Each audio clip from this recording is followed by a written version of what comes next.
Well, Paris is still the number one location in the world for women to visit. Why is that? What is it about Paris that is so special, especially for women? Well, I think part of that allure is that we all want some of that Parisian magic, that je ne sais quoi that we notice while observing, French women as we sit in the cafes. And I think much of that indescribable French magic that French women have and we all want actually boils down to mindset. French women have an appreciation and a comfort level with who they are as women and know what is important to them. So today we are going to talk about the Parisian woman's mindset and how the rest of us can take the bits of what we like and use it to improve our own mindsets. Now, the Extraordinary Women magazine is the go-to place for women 50 plus who want to create, design, and live a fabulous next chapter. So let's dive into a French woman's or a Parisian woman's mindset and talk about what's different from the typical American woman's mindset. Number one, they have relationships, and I'm talking about friendships that exist between men and women. Now, let me give you a very fun example. I have a French attorney who helped me through the entire property buying process, as well as some of the tax issues. I like this man. We have had super interesting conversations about all sorts of things over the years. He's smart, he has a good business head, he's funny, yet he's intense. Now, let me say up front that he is not the least interested in me as a girlfriend or as a potential date even. He has a girlfriend, and at our last meeting in his office, he shared that the girlfriend was interested in the Extraordinary Women magazine. Now, I call that pretty fabulous, but in one subsequent conversation, he invited me out for a drink at a lovely hotel near his office. I agreed, but honestly, it made me nervous for reasons I could not really identify or get my hands around. And on the day of the rendezvous, I felt so bizarre about the whole thing that I canceled and made up some story that I wasn't feeling well. Something about meeting this man who I'd known for a while in a hotel bar actually freaked me out. Now, a little backstory. I was married for over 20 years, and I haven't really dated since my divorce. So it's been a long while since I met a man, any man, in a bar. But ladies, my nervousness was completely off base for meeting a French male colleague or friend. Later, and I learned this the hard way because I shared my behavior with one of my good friends, who is a Parisian, lives in Paris, and she got incredibly frustrated with me. She explained that in France, meeting a man who you have a professional relationship with or even a friendship for a drink isn't all that strange. It's actually rather normal. For the French, meeting in a cafe or a bar for a drink and good conversation isn't perceived as a prerequisite to something intimate. Yikes. That was a huge mindset shift for this American gal.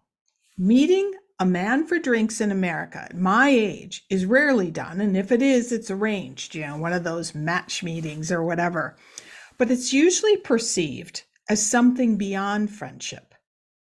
So I was shocked for all the over-the-top sexualized culture in America. Hearing, the feedback from my Parisian friend, I actually felt like, a Puritan who had just landed on Plymouth Rock. What's relevant here is that we do view relationships differently between men and women in America, but maybe it's time to shift that up. I want you to think about that. At the core of my rather messy example is a comfort level with myself as a woman, all aspects of me as a woman. Now, in America, we tend to view femininity as something we need to compartmentalize, right? My previous conversations with my French attorney had all been in a work context. We had one lunch, I think, at one time, right after I closed on my apartment, where we talked about our children. That was it. The rest has all been business, economics, real estate, cultural conversations. So the idea of an aperitif chatting about life was a context that I really did not have any experience in. Well, French women don't compartmentalize their femininity. It's a part of them, no matter what context they're in.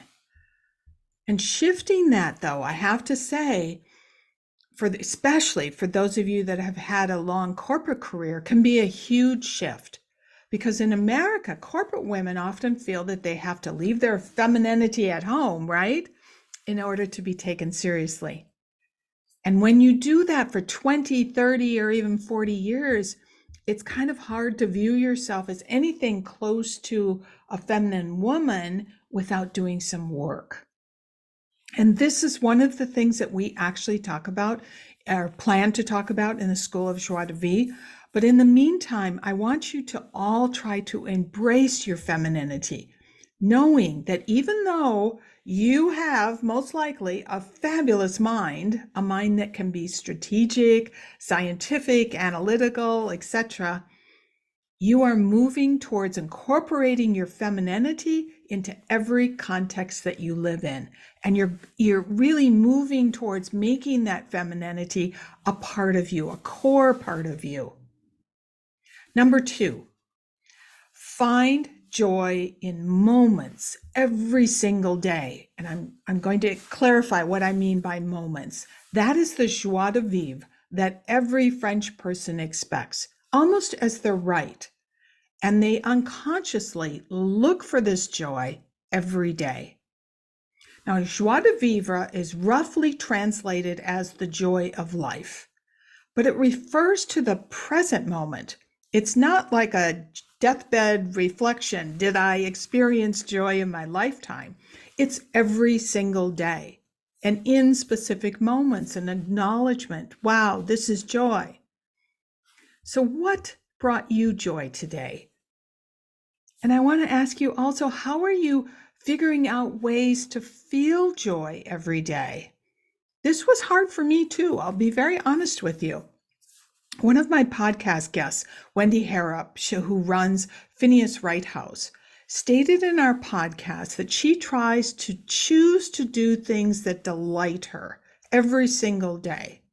Now, Wendy does tours to France. She runs cooking classes. She has a B&B in her home, along with raising her young daughter. So it's not like Wendy has zero stress.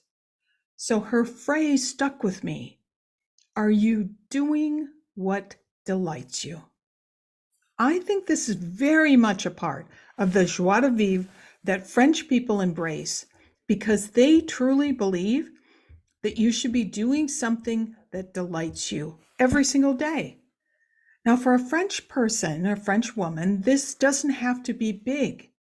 It can be a yummy meal made with seasonal ingredients, a lovely wine, a shared conversation with a friend, the perfect baguette or flower arrangement.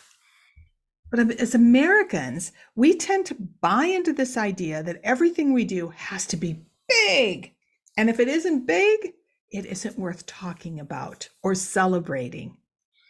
Maybe that is why we always say that the French are about the details, because it's inside those details where the joy lives, or the joie de vivre. So many of us, myself included, think we have to postpone joy until we achieve something significant. We say things like, I'm going to work really hard until I get, to X level in my business. Or, I'll be able to spend time on myself when I get the kids raised, or when I retire from my corporate job. But ladies, I want to say enough of this kind of thinking. We're done with this. Instead, let's find joy in every single day. So ask yourself, what would delight me today. And remember, everyday joy is in the little things. It's that perfect cup of tea, a beautiful magazine, completing your facial exercises, having a massage, laughing with an Uber driver. That, my friends, is joie de vivre. Now, third, French women value themselves. And as a consequence, self-care is automatically a part of their daily habits. Self-care is much more than just working out so your body is fit.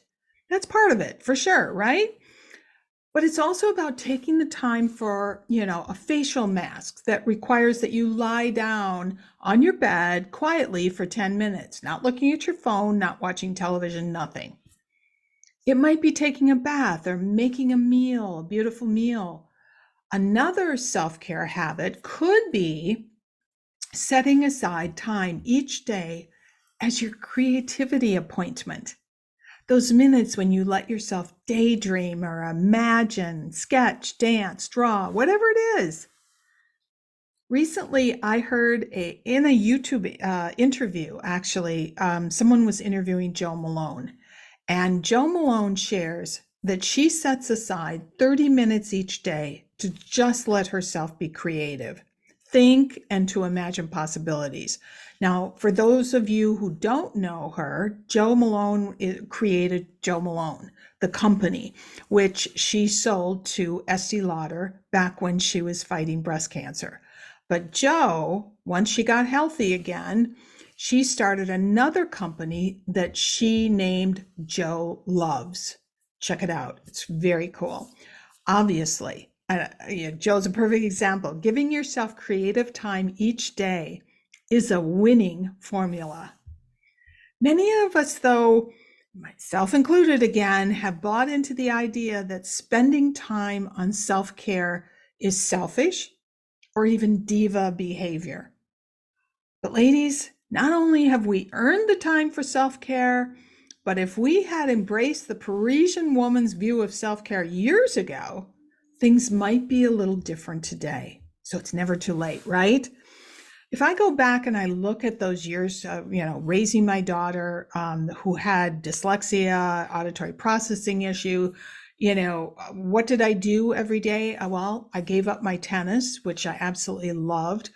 And instead, I replaced it by sitting in the car for hours after hours while I was driving my daughter to various different tutors. While I was in the car, what did I do? I read and I munched on junk. And then I would race home to make those homemade dinners that my husband loved, but he came home much later. So my daughter was typically already in bed practically by the time he came home. So I'd sat with him and I'd have dinner number 2 while he worked through his work issues of the day with me. Now, I never made the time for myself, and I think some of you can relate. As a result, I gained weight, both on my bum, but also metaphorically, as I began to wear that heavy cloak of overdoing for others. Not good.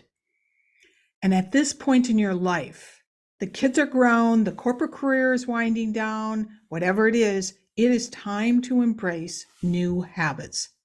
Let's all let go of those self-sabotaging but super comfortable old habits and create new ones that support this, this new idea of self-care that Parisian women, French women have so much a part of their natural sense of being.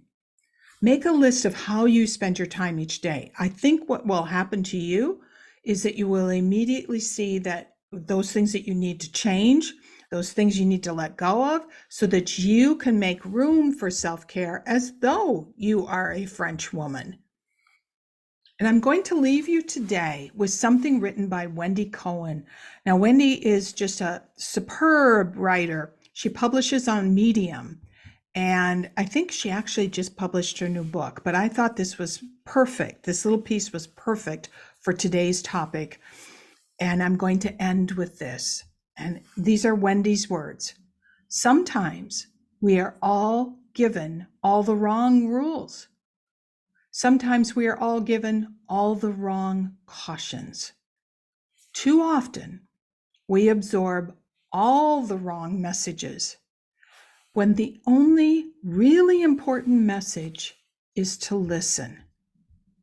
What is your body, your heart, and your inner voice whispering to you? You can always choose to say yes.